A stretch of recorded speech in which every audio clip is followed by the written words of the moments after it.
Bueno, pues aquí estamos ya con Ángeles Molina, un martes más para hablar en salud ecológica de algo que nos afecta y que nos puede afectar. Además, incluso creo que por desgracia conocemos algún familiar, algún vecino, alguna persona que padece o que ha padecido Alzheimer, ¿verdad, Ángeles? ¿Qué tal? Buenos días, ¿cómo estás? Muy buenos días a todos, muy bien. Bueno, hoy hablaremos del Alzheimer, algo que está a la orden del día, por desgracia, ¿no? Sí, la verdad es que si miras a tu alrededor te lo encuentras que bueno, es una enfermedad que es bastante común en las personas mayores y que al final, como tú dices, todo el mundo tiene algún caso, ya sea abuelo, ya sea conocidos. Y no tan mayores, ¿eh? Hay gente hay joven. Hay gente cada vez más joven, sí, es cierto. Bueno, y todo esto influye lógicamente en la alimentación. Ahora hablaremos un poquito de todo esto, pero realmente son casos de gente joven, gente también mayor, como tú bien dices, pero cada vez se diagnostican muchos más casos y según los estudios, cada vez más, dentro de unos cuantos años, habrá mucho Alzheimer, mucho más de lo que hay ahora, ¿no? Sí, la verdad es que con las estadísticas que tenemos ahora mismo, fíjate, en un país como Estados Unidos estamos hablando de, actualmente hay unos 5,5 millones de personas diagnosticadas, pero se espera que para el 2050 haya 16 millones, o sea que... Es mucho, es muchísimo. O sea que, imagínate, no me sale la palabra. ¿Ves? Esto puede ser un síntoma, Sí. tienes que mirármelo. No, pero es que hay veces... Vamos, hay veces... trasládalo a España y imagínate, o sea, que estamos hablando de que al final también hay un porcentaje bastante elevado de personas que hoy día lo tienen y que en el fondo, en el futuro van a tenerlo más. Esto es un poco como el cáncer, o sea, yo al final lo veo así, o sea, es un problema que es un problema de hoy, pero que es un problema que cada vez va a ser mayor y debido para mí a muchos factores ambientales. Muchos factores ambientales y, por supuesto, también, aparte de la alimentación, de muchas cosas que nos rodean. Sí, yo creo que sí. Fíjate, el otro día estuve leyendo sobre unos españoles, un grupo de científicos españoles que ya habían hecho una publicación en el año 2014 y que se habían dedicado a hacer la autopsia a personas con Alzheimer y todos habían encontrado un montón de hongos, ¿no? O sea, es curioso, ¿no? O sea, hay otros estudios que hablan que sobre todo hay metales pesados y en este estudio hablaba de que el 100% de los casos tenían hongos, contaminación por diferentes hongos, cándidas y diferentes tipos de hongos, ¿no? O sea, es curioso, ¿no? Yo creo que al final es un poco ahí una causa multifactorial, ¿no? Y bueno, vamos a ir hablando un poquito de todo esto. Bueno, pues hoy en el programa hablaremos del Alzheimer. ¿Qué es el Alzheimer, Ángeles? Ya estamos hablando un poquito de todo esto, pero sí. Si lo podemos definir, pues muchísimo mejor, ¿verdad? Pues sí, mira, la verdad es que es una enfermedad, pues lógicamente neurodegenerativa que va haciendo que se vaya afectando lo que es la capacidad para pensar, la memoria, el razonamiento, el comportamiento, o sea, se va afectando. O sea, al final es una enfermedad en la que hay una parte de nuestro cerebro que se va dañando, causado por una acumulación de unas placas que se llaman placas debido a un tóxico que se llama beta-amiloide, y aquí se va acumulando una serie de placas de una proteína a causa de una proteína que se llama proteína tau, y esto va formando una especie de ovillos dentro del citoplasma de las células, y ese ovillo, que es como una especie de un ovillo neuronal, que lo que va haciendo es que se vaya degenerando, digamos, lo que es la memoria, y al final se va perdiendo la acetilcolina, que es un neurotransmisor, ¿no? Que es el que nos permite, pues eso, que podamos pensar, podemos entender las cosas, podemos recordar las cosas que tengamos, que acabamos de aprender. O sea, va afectando al final todo nuestro comportamiento, nuestra capacidad cognitiva y de recordatorio de lo que acabamos de aprender ahora mismo, ¿no? Bueno, pues ¿qué factores pueden influir en esta aparición de la enfermedad y cómo notamos todos estos síntomas? Si es que están de forma latente, ¿no? Por ejemplo, lo puede tener un familiar, lo puede tener pues una persona mayor que está con nosotros, nuestros padres, fin, abuelos y demás.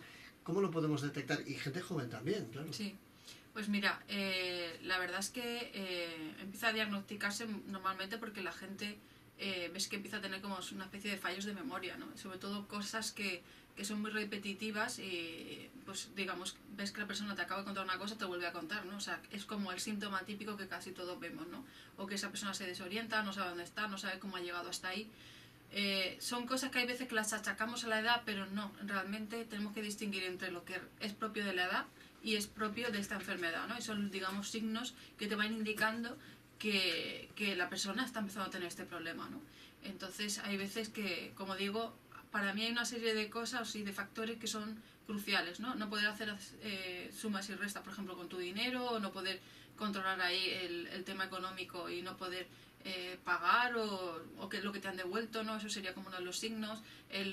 ¿Cómo he podido llegar hasta aquí? No sé, estoy despistado y no sé dónde estoy. O sea, problemas de desorientación, problemas de cómo ha llegado hasta ese lugar. La persona de repente se encuentra y no se acuerda de cómo ha llegado, o ha perdido algo y no puede volver hacia atrás en sus pasos para recoger eso que a lo mejor se le ha caído.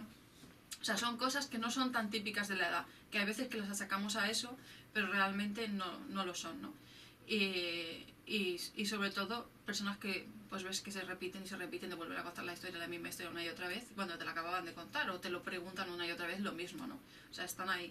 Entonces, hay una especie de test muy interesante que habla de esos, que hacen una especie de, se llama el test de las 7 preguntas, y ahí hacen una especie de ver qué es lo que está fallando en esa persona, ¿no? Pero son un test, digamos, de detección rápida, que lo que está mirando es si esa persona se desorienta, si esa persona es capaz de controlar el dinero, si es capaz de hacer una serie de sumas, una serie de restas, y si es capaz de ir hacia atrás en sus pasos. Un poco esa detección precoz, digamos, con una especie de entrevista, ¿no? Factores, como me preguntabas, factores hay muchos. Factores, sobre todo, para mí el primer factor es un factor, digamos, de herencia genética, personas que hayas tenido predisposición genética. Si has tenido abuelos o personas en la familia que tienen, pues normalmente se considera que hay una especie de predisposición, pero no determina, ¿vale? De hecho, hay unos test que hablan de esto y ahora los hablaremos un poquito más, pero no es determinante, simplemente hay mayor probabilidad y es posible que esto sea así. Luego hay otros factores que son factores, digamos, ambientales, como lo que estaba diciendo yo, ¿no? O sea, pues como dicen estos estudios que he nombrado, por un lado la acumulación de metales pesados parece que es uno de los factores, la acumulación de hongos o de parásitos, porque en el cerebro no solo hay hongos, en el cerebro pueden llegar incluso parásitos de otra clase, o sea, gusanos, como los que vemos en el intestino, ¿no? Y sorprende, pero es así, bacterias, virus que pueden alojarse en el cerebro, o sea que no solo los parásitos normalmente viven solamente en el intestino, sino que pueden viajar. A veces es difícil que todo esto ocurra en nuestro cerebro, pero ya estamos viendo de que eso es posible que ocurra también en nuestro cerebro. Sensaciones atípicas que nos encontramos en el día a día y que por eso se puede diagnosticar, entre comillas, o nosotros podemos hacer un pequeño balance de si esa persona tiene Alzheimer o no. Sí, pues eso es un poco con ese, sobre todo viendo que la persona se está repitiendo con esa desorientación, son cosas típicas. Desorientación, no poder sumar, restar, no poder recordar lo que acaba de aprender, o sea, son cosas que realmente hay que distinguir de la edad. O sea, si tú, por ejemplo, una persona ves que ahora no se acuerda de algún nombre y que luego al rato es capaz de recordarlo, no se acuerda de un lugar, pero luego al rato es capaz de recordarlo, eso es típico y propio de la edad, ¿no? Pero esa desorientación o estar repitiéndose todo el tiempo o volver una y otra vez a preguntar algo que ya ha preguntado o contar la misma historia, esos son factores que tendríamos que verlos como posible, algo que hay que revisar, ¿no? Y luego como factores también que se me ha quedado en el tintero, factores ambientales, también tenemos cuestiones importantes como el tabaquismo, como lógicamente vivir en un ambiente donde haya muchos tóxicos, ¿vale? Y luego, por supuesto, lo que son enfermedades como la diabetes, enfermedades como hipertensión, o sea, colesterol, obesidad, todo eso va a hacer que haya mayor probabilidad de tener Alzheimer. Es decir, todo lo que son enfermedades cardiovasculares van a afectar a la mayor probabilidad de tener Alzheimer, puesto que se sabe que la acumulación de grasa es uno de los factores más importantes que están afectando a la predisposición del Alzheimer, ¿no? Por ejemplo, tener la tensión alta. Sí, tener la tensión alta sería, como digo, uno de los factores que podría hacer que causase esto. No significa que todo el mundo que tenga la tensión alta va a tener Alzheimer, ¿no? Pero sí que es un factor que a tener en cuenta, que es posible que si además tenemos predisposición genética y además cumplimos una serie de requisitos, pues es posible que se pueda dar con mayor probabilidad. Diabéticos, como tú bien dices, pues también hay una probabilidad alta, ¿no?, de poder tener Alzheimer. Sí, fíjate que según la Sociedad Española de Neurología, ¿vale? Que se llama SEN, vamos, el 40% de los casos de Alzheimer se podría prevenir. Y obviamente es a través de la alimentación. Muchos casos de ellos. Una parte es a través de la alimentación y otra parte es a través de cosas tan importantes como hacer ejercicio, cosas tan importantes como mantener tu mente activa, el tema de los sudokus, los crucigramas, a estar siempre aprendiendo. O sea, gente que cuanto más estudios tiene o se pasa más tiempo estudiando, está fortaleciendo, está haciendo que su cerebro pues tenga la obligación de trabajar y lógicamente eso va a hacer que se vaya, si a lo mejor al final acaba teniendo la persona, pues va a retrasar en el tiempo, ¿no? O sea que hacer ejercicios cerebrales está claro que Sí, mantiene el cerebro... tener la mente ocupada, ¿no? Como se suele decir, ¿no? Sí, pero una cosa es tener la mente ocupada, porque si te fijas, las personas con Alzheimer tienen la mente ocupadísima, que están todo el día, y a lo mejor te están todo el día contando la historia que vivieron cuando eran pequeños, o sea, no pueden parar, pero estoy hablando de aprender, ejercitar la mente, igual que ejercitamos los músculos del cuerpo, ejercitar el músculo cerebral, vamos. O sea, estar haciendo ejercicios de otra clase, ¿no? Ejercicios de razonamiento, de intentar investigar algo, de aprendizaje. O sea, por eso el tema de los crucigramas, los sudokus y todas estas cosas son bastante interesantes para personas mayores. Ángeles, ¿cómo se produce? Tú bien decías hace unos minutitos, bueno, la alimentación... bueno, es peculiar que mucha gente pues que a lo mejor se alimenta bien y a lo mejor también tiene Alzheimer, pero lo que nos rodea realmente, no sé, a la hora de pensar todo esto, ¿dónde vamos a vivir? Tenemos que vivir en una burbuja, ¿no? ¿Qué hacemos? ¿Qué comemos? ¿No? Pero tú fíjate, no, porque date cuenta que en realidad, por ejemplo, nuestros mayores, ¿no? Que han vivido una época, pues muchos de ellos, de mucha escasez, ¿no? Y han pasado, pues eso, la hambruna de la posguerra y tal, ¿no? Muchos de ellos, a la mayoría se les ha quedado ese chip de tengo que comer porque he pasado mucha hambre. Y de hecho han pasado ya, fíjate, una cantidad de años impresionante, ha pasado más de 40 años, 50 años, 60 años, y ellos siguen teniendo ese chip todavía de que han pasado mucha hambre. Y hablas con ellos y dices, es que he pasado un hambre, y por eso muchos de ellos están obesos. Y además vas a un centro de salud, te das cuenta de que la mayoría de las personas mayores están todos obesos, ¿no? Entonces hay un gran porcentaje de personas obesas. Entonces esto es un problema, es lo que estábamos diciendo, sedentarismo, ¿vale? Y lógicamente acumulación de grasas y obesidad. Y al final, pues eso, diabetes tipo 2. Y luego además todo ese mogollón de medicamentos que van detrás de la mano. O sea, recordad cuando hemos hablado atrás de lo que es cómo mejorar nuestra memoria. Fijaros que todo lo que son los medicamentos para la tensión, para el azúcar, protectores, muchos de ellos lo que están haciendo es inhibir la absorción de vitaminas del grupo B, que es necesario, como estuvimos hablando, para que nuestro sistema nervioso se mantenga activo y se mantenga joven. Si nosotros estamos inhibiéndolo a través de la medicación y además estamos tomando medicación que lo que hace es que tengamos insuficiencia renal y hepática, pues lógicamente a la larga pues vamos a tener más probabilidad de tener Alzheimer, porque no, estamos inhibiendo este tipo de vitaminas que son necesarias, ¿no? Por ejemplo, la medicación para el colesterol típica, que son las simvastatinas, te inhiben la Q10. La Q10 es uno de los vitaminas antioxidantes más potentes que hay, y entonces el cuerpo deja de producirla. Por un lado, ¿qué va a hacer? Vamos a tener además problemas para la circulación coronaria. Si nosotros no tenemos suficiente Q10, nosotros vamos a tener problemas con la circulación coronaria, y esto a su vez va a afectar a nuestro cerebro. Es decir, si tu corazón no bombea suficiente sangre, pues por supuesto que tu cerebro va a afectarse, ¿vale? Y luego, por supuesto, el colesterol, tener las arterias rígidas, exceso de triglicéridos más que el colesterol, porque siempre se habla de colesterol, pero el problema sobre todo es la rigidez de las arterias y la acumulación de la placa, lo que al final llega a muchas personas a tener ictus o microictus, y lógicamente eso va a afectar también a nuestra capacidad, ¿no? O sea que es muy importante nuestra alimentación. Fíjate, como digo, que el 40% se podría prevenir cambiando la alimentación, con una dieta mediterránea real, no la dieta mediterránea que siempre estoy denunciando que no es la real, ¿no? O sea, una dieta la que sea más verdura, fruta, cereales y legumbres, y no tanta carne ni tantas grasas saturadas como estamos comiendo, y además de mala calidad, ¿no? Es importante esa dieta mediterránea, y que por supuesto tenemos que llevarla durante todos los días a nuestra mesa, de forma pues bueno, de la mejor forma que podamos, y que todos no sé, se nos sea más cómodo, ¿no? Más cómoda el hacer cada día, pero realmente esa dieta es importantísima. Bueno, ¿cuál es el motivo y por qué realmente se va produciendo el Alzheimer? O sea, ¿el origen cuál es? El origen es que realmente no se conoce. Se saben que hay, como he dicho, varios factores, pero no se conocen. Por ejemplo, hay unos test que determinan la predisposición, ¿no? Que son unos test genéticos que miden si tienes ciertos tipos de alelos o ciertos tipos de genes, para que nos entendamos. Y se sabe que el tener esos ciertos tipos de alelos o genes, pues vas a tener mayor predisposición. Pero no se conocen todos los genes implicados.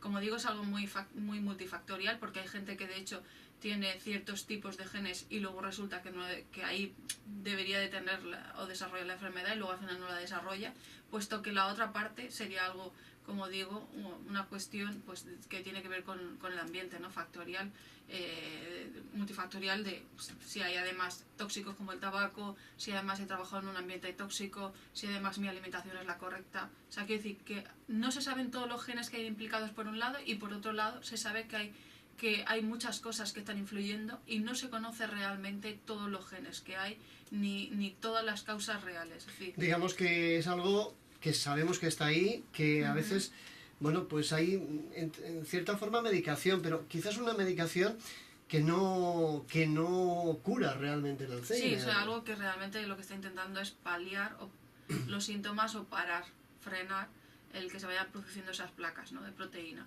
Entonces, como digo, no se sabe el origen, pero sí que hay pistas, y las pistas están claras. Por un lado hay acumulación de tóxicos, ¿vale?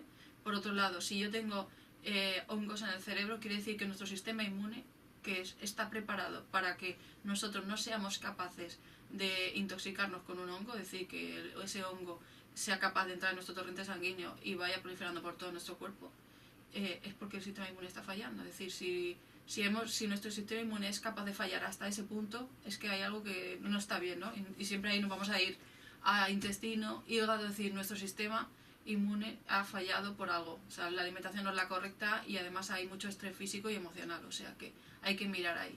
Luego sí que esa parte emocional sí que lo encuentras como algo que también te das cuenta en muchas personas, ¿no?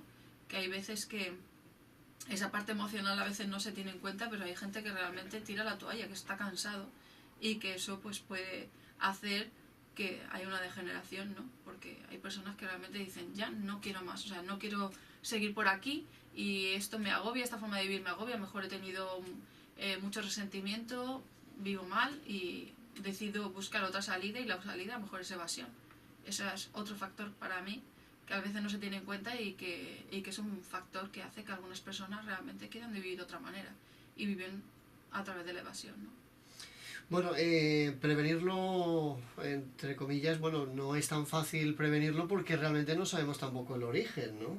Sí, no es tan fácil, pero sí que se sabe que, como digo, que hay un 40% de los casos que se puede prevenir haciendo este tipo de estrategia de reducir consumo de grasa, por supuesto de tóxicos. El alcohol es otro gran tóxico que mata neuronas y células hepáticas, lo digo siempre, o sea que eso sería otro de los factores. Eliminar el tabaco, por supuesto, cero colesterol, como hemos dicho, pero sobre todo glucosa. O sea, si tengo problemas de diabetes voy a tener mayor probabilidad porque está ahí.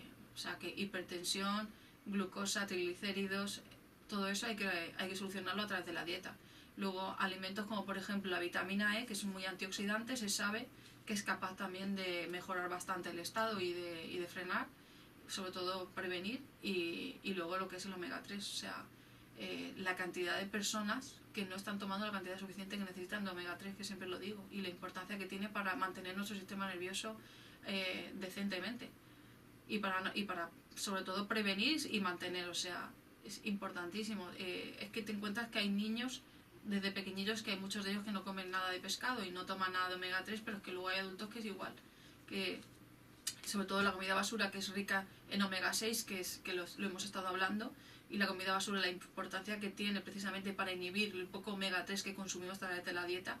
Y yo aquí veo importantísimo la suplementación de un omega 3 que sea de calidad y libre de metales pesados y dioxinas.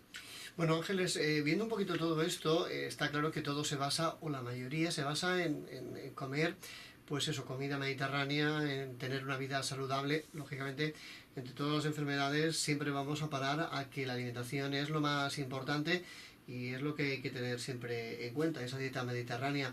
Pero además de todo esto, si lo ayudamos, por ejemplo, yendo al médico a hacernos una analítica de forma periódica, pues también nos va a ayudar a saber cómo estamos en cada momento. Es recomendable, por ejemplo, pues que cada 3 meses, no sé, 4 meses, nos hagamos una analítica, ¿no? Para saber cómo estamos dentro de lo posible, ¿no? Bueno, 3-4 meses quizás es un poco demasiado, ¿no? Y de hecho tampoco creo que te lo van a hacer, ¿no? La Seguridad Social hoy en día está haciendo, de eso esas analíticas las hace a personas que tienen alguna enfermedad ya crónica, ¿no? Si realmente tú estás sano y empiezas a tener problemas, pues lógicamente tienes que hacer una analítica en el momento, ¿no? Pero para prevenir, a veces con una analítica anual está bastante bien, ¿no? Una analítica cada 6 meses o al año está bastante bien.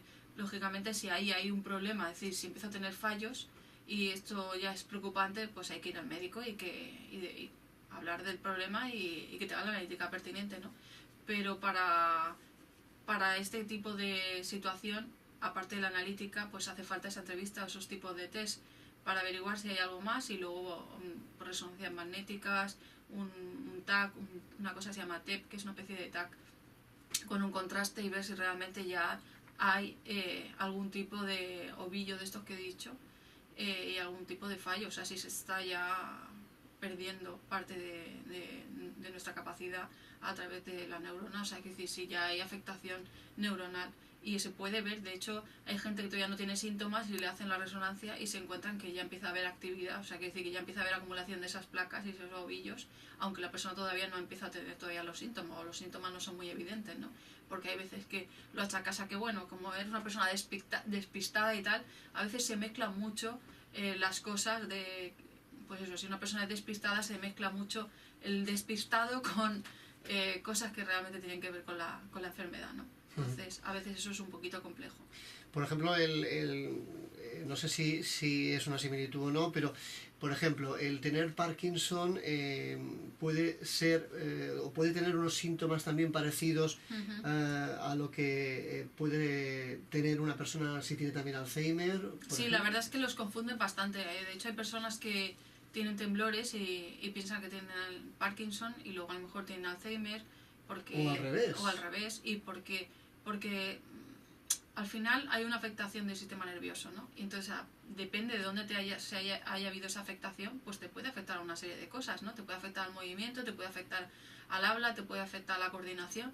Entonces, a veces están mezclados y a veces tienen los dos. O sea que sí, es que es bastante complejo. Hay gente que, como digo, hay veces que le han diagnosticado Parkinson y luego se dan cuenta que en realidad lo que tiene es un Alzheimer que ya ha afectado toda esa zona, ¿no? La zona de la afectación del movimiento y de la coordinación, ¿no?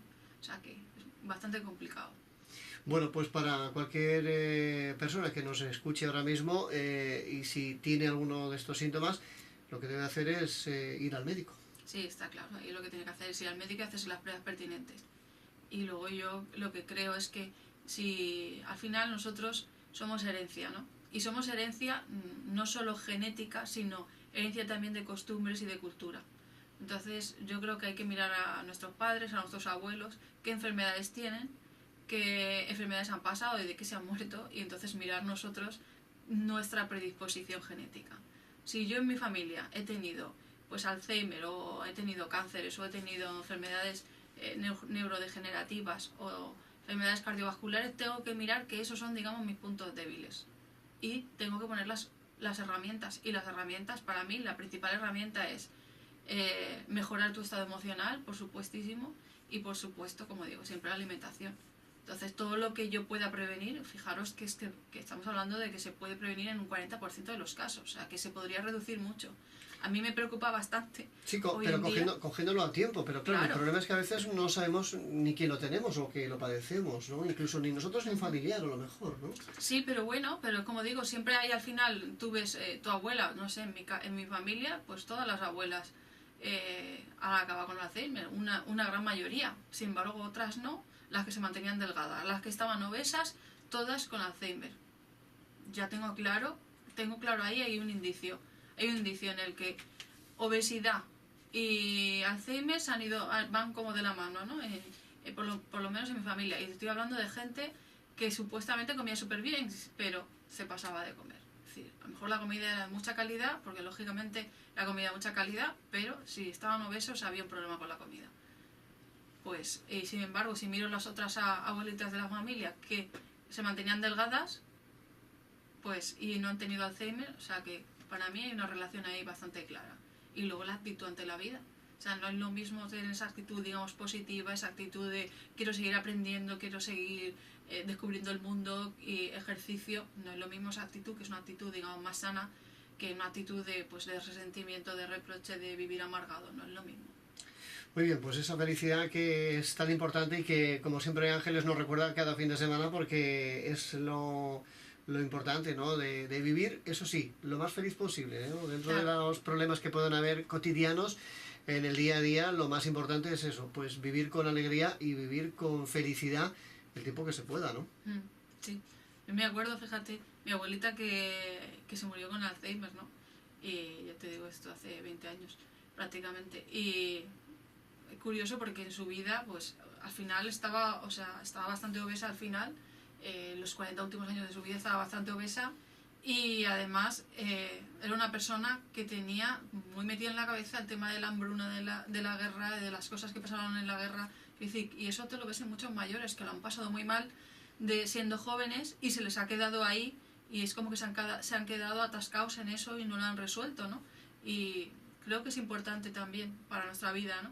Es decir, hacer borrón y cuenta nueva, eliminar todas esas cosas que están ahí y decir, bueno, pues esto ha pasado, he vivido estas cosas, he pasado cosas que a lo mejor han sido muy desagradables, pero tengo que hacer borrón y cuenta nueva y empezar a vivir aquí y ahora, feliz aquí y ahora. Porque si siempre vives con ese reproche y ese resentimiento hacia la vida, hacia las cosas que te han pasado, pues te estás perdiendo la vida, ¿no? Bueno, pues hay que tener claro ese tipo de situaciones en la vida y ponerle remedio y ponerle buena cara a todo lo negativo. A veces es difícil, pero hay que intentarlo a toda costa. Hay que superarse al final, y hay que superarse a todos los niveles, o sea, que no hay más. Bueno, pues hoy hemos hablado del Alzheimer, Ángeles, digo hemos hablado porque llegamos casi al final, no tenemos tiempo para mucho más. Siempre vamos a destacar, como siempre, y recordar a nuestros oyentes cómo se pueden poner en contacto con nosotros, cómo se pueden poner en contacto con Ángeles Molina para cualquier sugerencia, para cualquier información. En ese correo electrónico, Ángeles, lo recordamos. Sí, info@saludecológica.org. Bueno, pues facilito, ya sabéis que como cada martes aquí estaremos con otro programa más, con otro tema interesante. Hoy hemos hablado del Alzheimer y, bueno, digamos un poco por encima porque hemos profundizado, digamos, bueno, pues lo más importante, lo que más se puede ver del Alzheimer, ¿no? Es recomendable, como digo y como decía Ángeles, pues si tenemos algún síntoma en algún familiar, en nosotros mismos, pues acudir rápidamente al médico y bueno, pues hacernos las pruebas pertinentes para saber realmente si tenemos esta enfermedad. Ángeles, nos marchamos, ¿no? Pues nada, chicos, ya sabéis, la clave de la vida es ser feliz. Aquí venimos a eso, y yo creo que es la cura para todo. Mira, el otro día me mandaban un mensajito de estos de WhatsApp: la cura para todo es el amor. Pues es que es así. O sea, el amor empieza por uno y es ser feliz. Y ya está, esa es la clave. Muy bien. Pues hay que ser felices. Así que nosotros vamos a intentar ser muy felices y hasta la semana que viene, otro martes más, aquí en Salud Ecológica. Gracias por estar ahí y hasta la semana que viene, Ángeles. Pues nada, chicos, ya sabéis, ser felices y a cuidarse, ¿eh? La comida mediterránea es real, ¿eh? Efectivamente, ahí está. Y es muy, muy importante. Yo creo que es la mejor medicina que hay. Sí. La segunda mejor medicina, ¿eh? Sí, ¿por qué? La primera es el amor, acuérdate. Bueno, vale. Pero también la segunda, comer bien. Hay que alimentarse bien, si exactamente, no puede haber tanto amor. Sí, sí. Muy bien, pues hasta la semana que viene. Hasta la semana que viene. Adiós. Chicos, sed felices.